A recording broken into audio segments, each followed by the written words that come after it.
એટલે આ પેઢી ટિકટોક જનરેશન છે, તમારી એક પણ ટક સાંભળશે નહીં, બિલકુલ નહીં સાંભળે. આ પેઢીને પોતાની એક સમસ્યા છે, આખા યુગની એક સમસ્યા છે. તમે એ રીતે એની બાજુમાં અડખે પડખે રહ્યો, જેથી કરીને એવું થાય કે માતા પિતાની હોવું શું ચીજ છે. અને અહીંયા બધા પેરેન્ટ્સ છે એ જ્યારે એક પેરેન્ટ્સને મળે ને ત્યારે પહેલું વહેલું છે, તમારા છોકરાને કેટલા માર્ક આવ્યા, તમારા છોકરાને કેટલા માર્ક આવ્યા. એને પોતાના બાળકને કેટલા વધુ ઓછા માર્ક આવ્યા એમાં રસ જ નથી. ફલાણી બેનપણીના છોકરાને કેમ વધુ આવ્યા ને તારે કેમ ઓછા આવ્યા. તમારું બાળક છે એ તમારા માટે છે, પાડોશી માટે નથી કે એને સારું લગાડવા માટે તમે કરો. તમે બાળકને એટલે તમે કોઈ દિવસ એવી ચિંતા કરી છે? આપણે બધા બાળકોને એમ કહીએ તું આવું થઈ જા, તું આવું બની જા, ઓલું કરો ના કરો ના કરું. તમારા બાળકે કોઈ દિવસ તમને આવીને એમ કીધું તમે ધીરુભાઈ અંબાણી થઈ જાવ, મુકેશભાઈ અંબાણી થઈ જાવ એમ? તમારા બાળકે તમને કોઈ દિવસ એમ મમ્મી દીપિકા જેવી લાગને? એને ક્યારે એવું કીધું? તમારી પાસે ચોઈસ હતી બાળક કરવું કે ન કરવું, કેવું કરવું, આ કરવું. તમારા બાળક પાસે ચોઈસ નહોતી કે એને કેવા મા બાપ જોઈએ. એને તો ઉપરથી ટિકિટ આવીને આવી પડ્યા.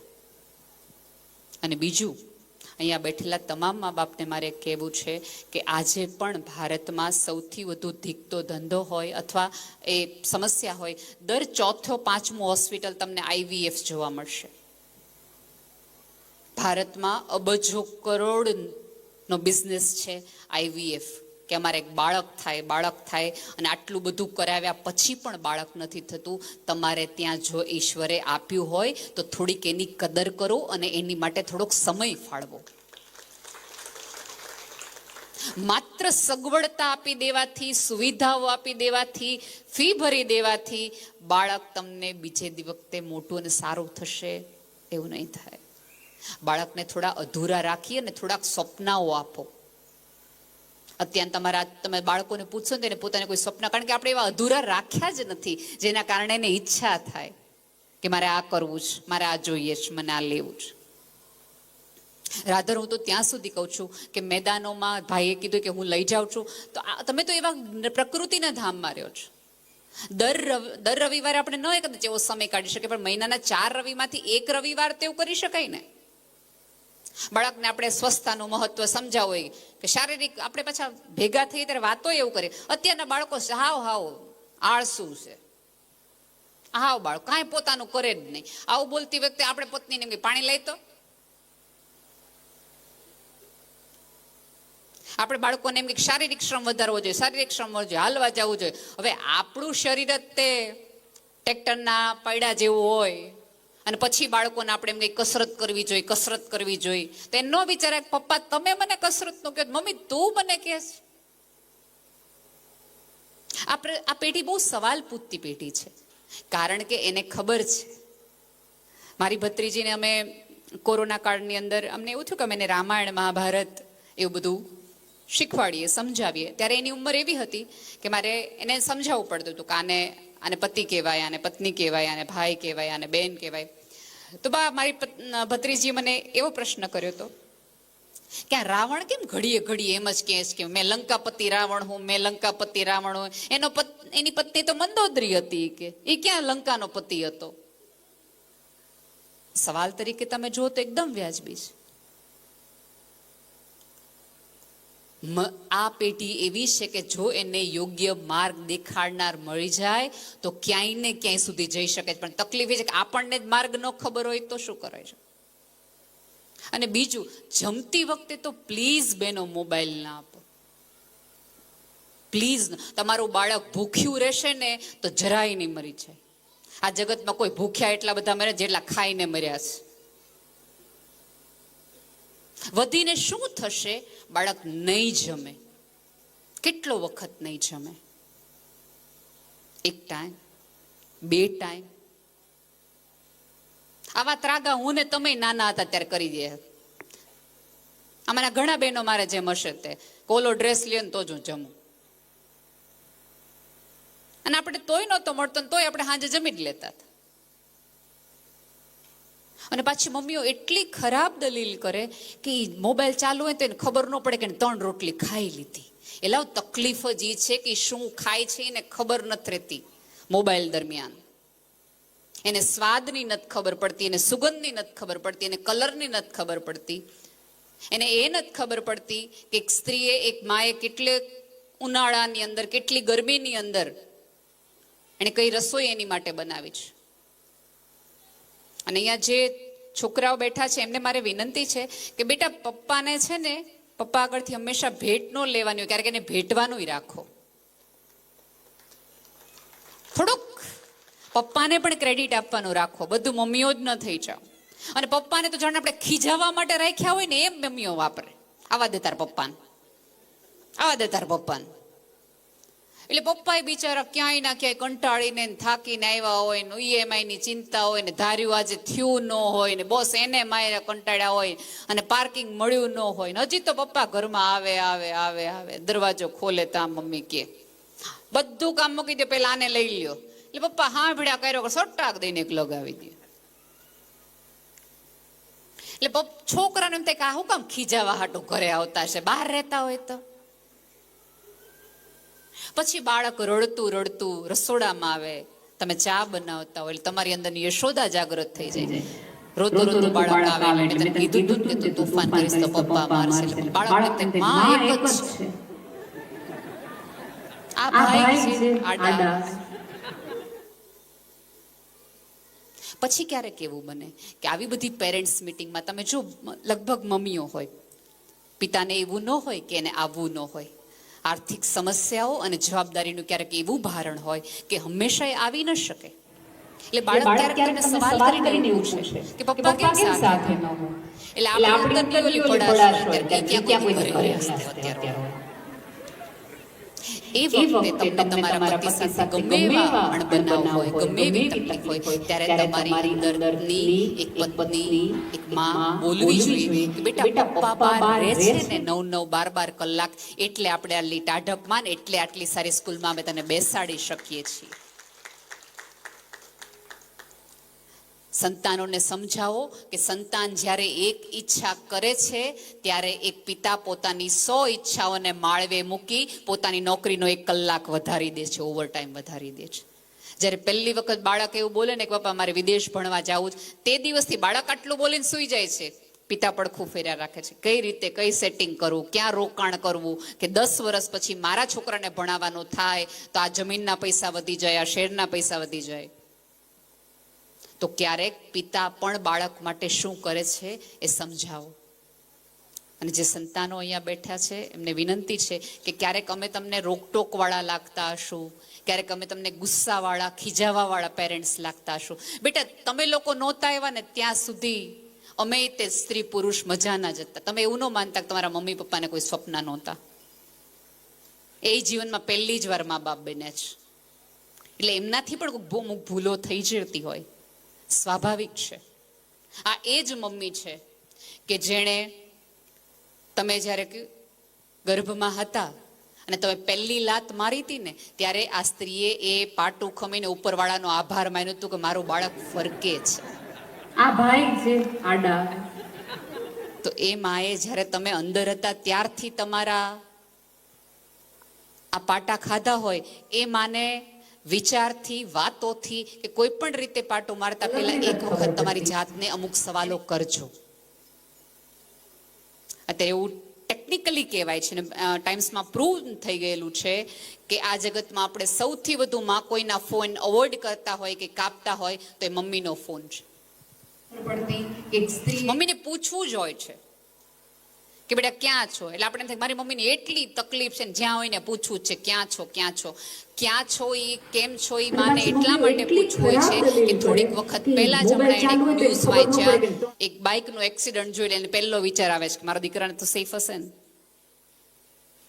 કારણ કે આપણે રમરમાટી, જો સંસ્કારના કોઈ ડોઝ નથી આવતા, એની કોઈ કેપ્સ્યુલ નથી આવતી આપણે લઈ શકીએ. કાંઈ પણ શીખવું હોય તો તમારા બાળકને તમે વિવેક શીખવાડો. અત્યારે આ જગતમાં સૌથી મોટી સમસ્યા હોય તો વિવેકની છે. તમે અત્યારે ગાડી જશો ને તો તમારા બધાની ગાડીમાં 200 ની સ્પીડ લખી હોય. એનો અર્થ એ છે કે એ કંપનીએ એ સ્કૂટર એ ગાડી બનાવી ત્યારે એન્જિનિયરોથી લઈ આખા સંવિધાને નક્કી કર્યું હતું કે આ ગાડીની ક્ષમતા 200ની સ્પીડે ચાલી શકે એટલી એમાં ઇન્જિન ને બધી વ્યવસ્થા છે, પણ ચલાવાય નહીં 200ની સ્પીડે, એ તમારો વિવેક છે. તમે જે પ્રમાણેનો વિવેક એને શીખવશો ને એ તમારા સંતાનનો આવશે. તમે તમારા મમ્મી પપ્પાને ઘરે નીકળતા પહેલા કહી અને પગે લાગીને જતા હશો તો આવતા દિવસોમાં તમારું બાળક તમને કહીને નીકળશે. અત્યારે જો સૌથી વધુ 10મા 12ના ધોરણના વિદ્યાર્થીને આપણે પૂછીએ ક્યાં જાસ, તો પહેલું તમારું શું કામ છે? આ શું કામ આવે છે? કારણ કે એણે જોયું તો ઘરની બહાર જતા હોય તો આપણે કોઈને કહીને જવાનું નથી. કારણ કે મમ્મીએ પૂછ્યું ત્યારે પપ્પાએ કીધું તારે શું કામ છે? એટલે બાળકે કીધું કે ઓકે, 10 વર્ષ પછી આપણે આ જવાબ આપી શકશું.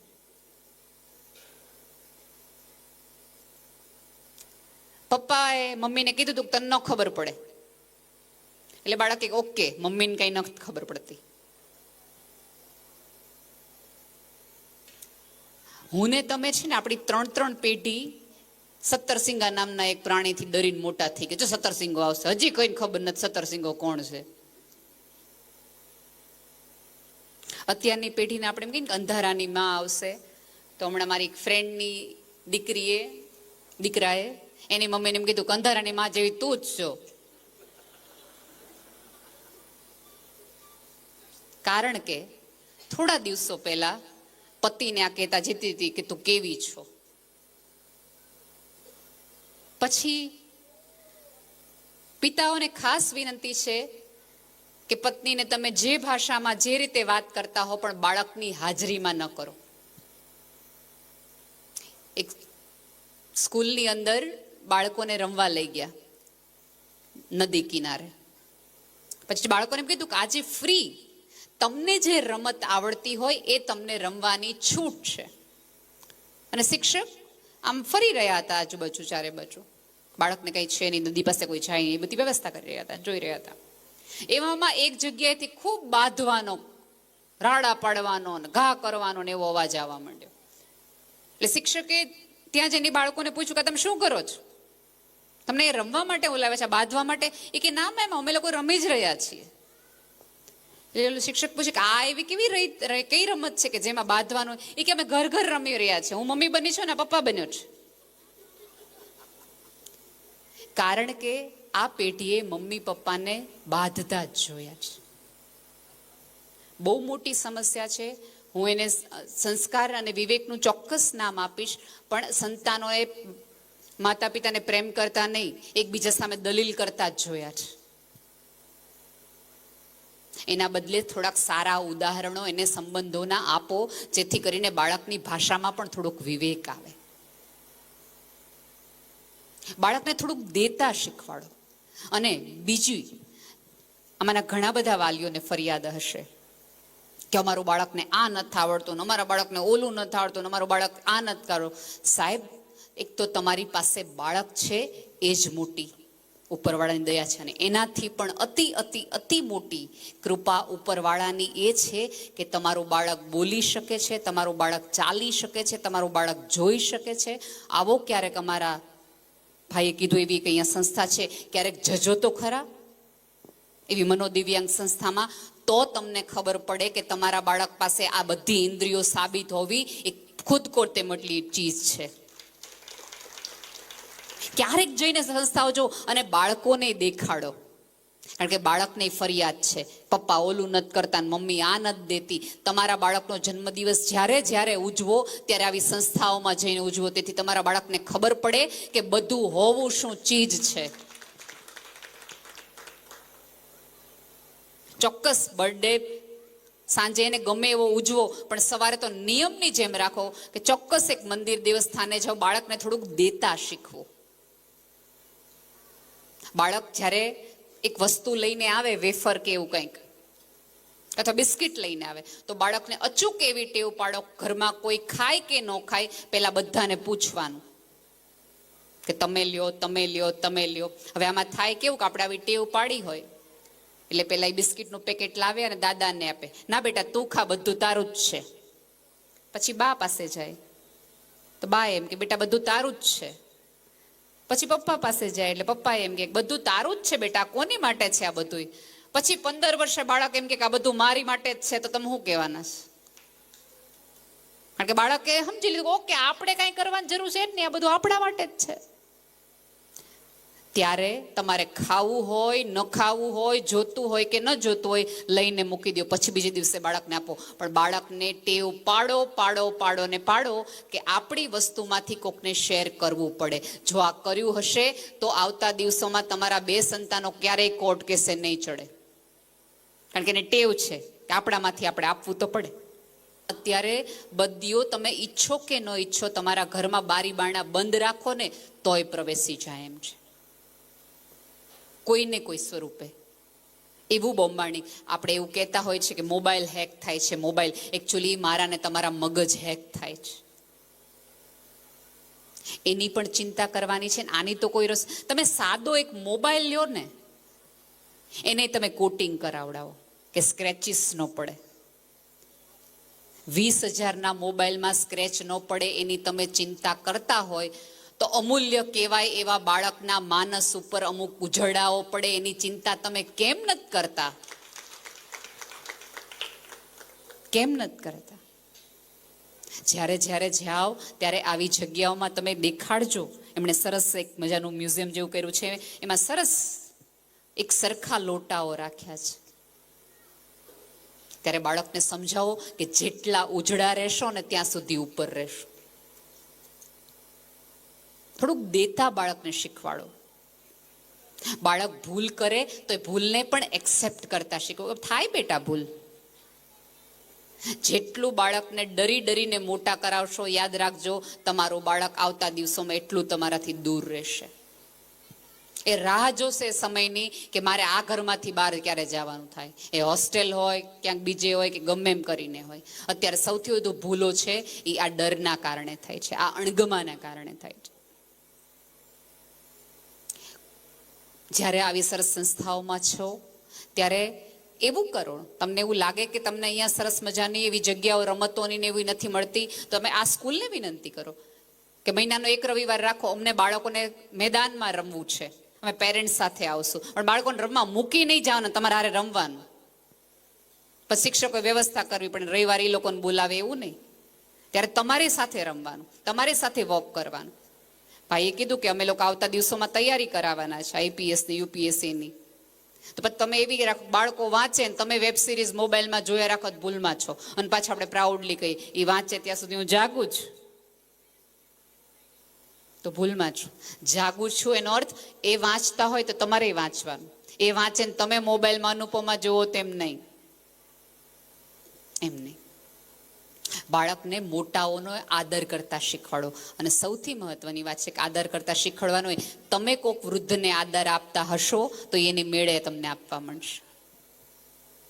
હવે તમે બાને કાંઈ ખબર નથી પડતી એવું દિવસમાં 4 વાર કહેતા હો ને તમે બા થાવ ત્યારે તમને બહુ ખબર પડે એવું માની લે એમ ભૂલી જાઓ. બાળકોએ જોયા હશે કે મારા દાદા દાદીના પગ મારા પપ્પા દાબતા હતા, મારી મમ્મી દાબતી હતી, તો તમારા પગ દુખશે ત્યારે દાબશે. નહીં તો તમારે તમારા વૃદ્ધત્વ આવે ત્યારે એકબીજાને પગ દાબવા, નહીં તો ગળા તમે ત્યાં દાબો જ છો. સાદી વાત છે. સરસ મજાની સંસ્થાઓમાં છો, એવા એક જગ્યાએ છો કે જ્યાં તમારે શેમ રાખો. બાળકને કહો કે તું પાસ થા તો તને આઈસ્ક્રીમ મળે એમ નહીં, તને પિઝા ખાવા લઈ જાય એમ નહીં. તું ના પાસ થા તોય તને પપ્પા પિઝા ખવડાવે, પણ તારા પાસ થવાનો આનંદ બને હોય. તો ક્યારેક કોઈક બાળક નિષ્ફળ જાય તો એને પંખે લટકવાનો વિચાર ન આવે.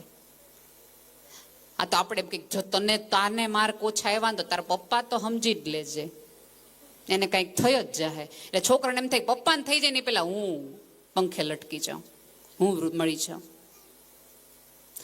શરતોને આધારે બાળકને પ્રેમ ન કરો, બિનશરતી પ્રેમ. એને એવું તો લાગવું જોઈએ કે આ પૃથ્વી પર આ 2 જણા છે કે જે મને બિનશરતી પ્રેમ કરે છે.